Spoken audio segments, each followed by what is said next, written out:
পরীক্ষার্থী তাদের তো বটেই, কারণ অনেক সময় আমরা অনেক কিছু হয়তো ওয়েবসাইটে দিই নোটিফিকেশান, কিন্তু সেটা হয়তো সবাই ঠিক করে দেখেন না।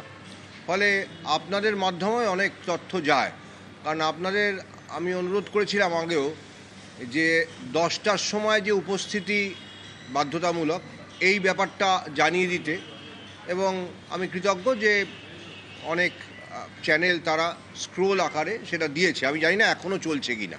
এটা অনুরোধ করব যে আপনারা এটা চালিয়ে যাবেন, যে স্ক্রোল আকারে একদম আজকে রাত অবধি বা কালকে অবধি।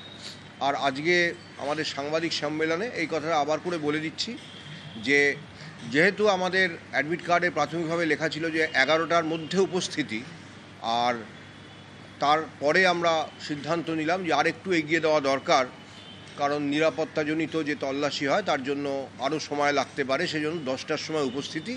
এটা আমরা প্রত্যেক পরীক্ষার্থীকে অনুরোধ করছি এবং আপনাদের মাধ্যমে সে অনুরোধ আশা করি তারা পেয়ে যাবেন, আমার বার্তা পৌঁছে যাবে। তা এটা একটা খুব গুরুত্বপূর্ণ দিক।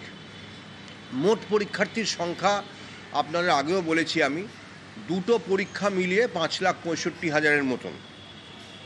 তার মধ্যে 3,19,919 এই সংখ্যাটা হচ্ছে আগামীকাল যে পরীক্ষাটা হতে চলেছে।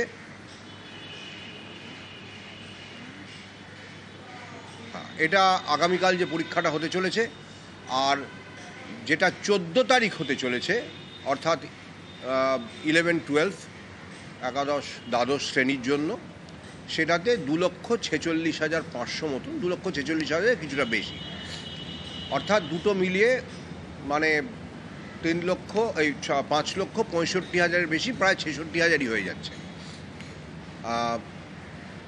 এটা গেল পরীক্ষার্থীর সংখ্যা। কালকে মোট যে পরীক্ষা কেন্দ্র আছে সেটা 636টি কেন্দ্র, এটা আমি আগেও বলেছি, এবং 14 তারিখে 478টি কেন্দ্র।